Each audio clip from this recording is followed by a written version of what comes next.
This week's story is brought to you by Audible.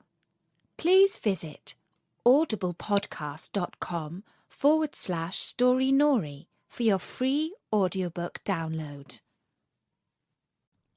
Hello, this is Natasha, and I'm dropping by with a story all about an uninvited guest on the pond where Prince Bertie the frog lives. At first, most of the pond life didn't want to let him stay, but then they realised that he was a very special guest after all, and they held a fabulous party in his honour. This is how I know all about it. The other day, Bertie asked me to pop up to the palace kitchens to see if I could find him a nice piece of cheese.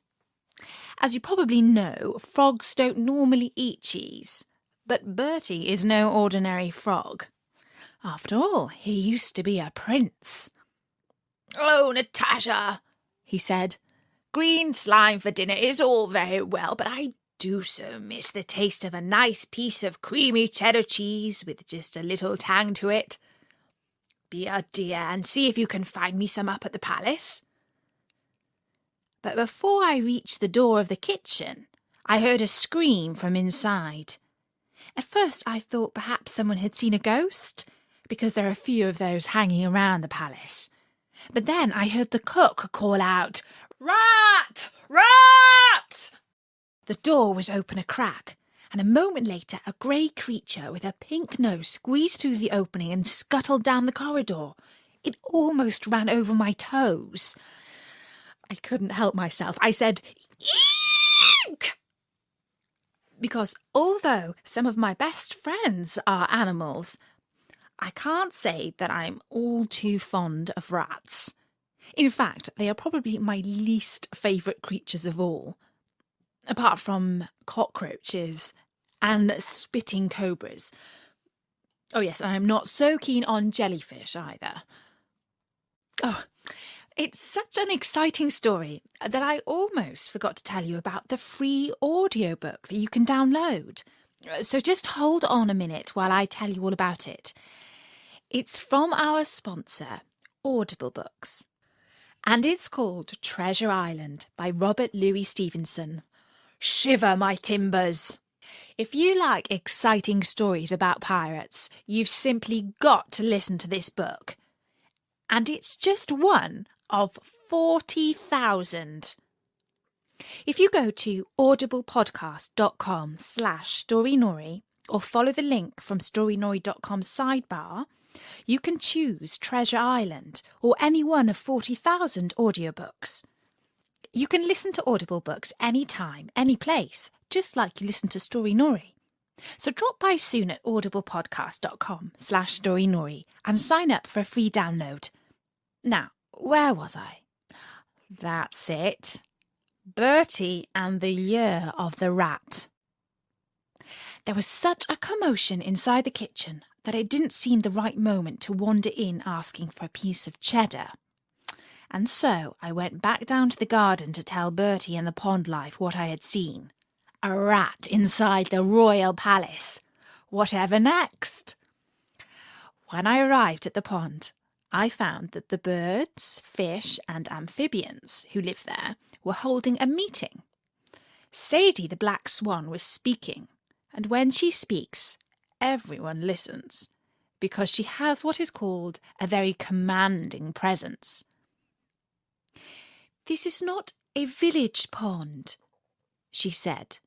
"It's a royal pond, and there is no place here for a common, vulgar creature who belongs in the sewer." A Canada goose said, "Honk, honk," and all the ducklings and cygnets, those are baby swans, cheeped and twittered in agreement. Only Colin the carp said, "Humph, she thinks she's our queen, does she?" It was only then that I noticed not far away the rat was hiding in the weeds. His little pink nose was twitching, and I could see that he was frightened. To my surprise, I actually felt quite sorry for him. "I say, We should expel the rat forthwith, said Sadie. And the waterfowl honked, quacked and twittered even louder than before. I thought the rat was done for. But then Bertie began to speak. Quiet, quiet, he called out. And gradually the noise died down. Now, Sadie is quite right, he said. When she says that this is a special pond, it is indeed a royal waterway, and nobody is a greater patriot for the pond than myself. But I think I know a thing or two about being royal. After all, I used to be a prince. And let me tell you something.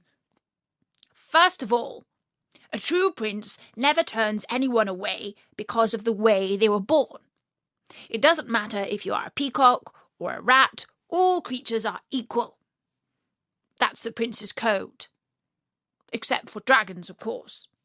We can't have them around the place because it's our duty to fight them. But that's a different matter. Now, let me tell you a secret.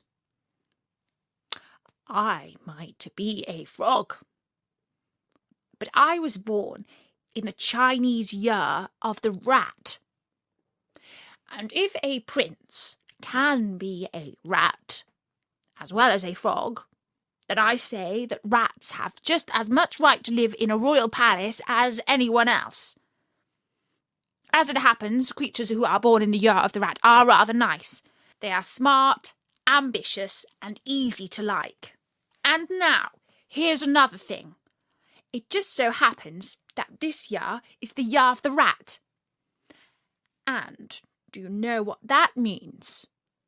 It means that rats are lucky this year. And what's more, to turn a rat away from our pond in the year of the rat would bring very bad luck indeed. So I say, let's hold a New Year's party for the Chinese year of the rat, and let's invite our new friend to be our guest of honour. And everyone honked and squawked and twittered even louder than before. The little tadpoles did somersaults in the water, and even Colin the cart was so moved that there was a little tear in his eye. Sadie said, "Oh, Bertie, you're so dignified. Now I see that it is truly gracious to be kind to all creatures, even if they are yucky." And at the party, everyone ate loads and loads of green slime, except for the rat and Bertie, who stuffed themselves with a huge piece of cheddar cheese, which I brought down from the palace specially for them. And that's the story of how one of the most ugly and hated creatures on earth was granted sanctuary in the pond. Because it's a royal pond that lives by the prince's code, by the royal diktat of Bertie. There are loads more stories at Storynory.com. And if you go to our page in iTunes, you can easily download several at once. iTunes also makes it easy to put our stories on an iPod or any MP3 player. That way you can take them wherever you go. For now, from me, Natasha. Bye-bye!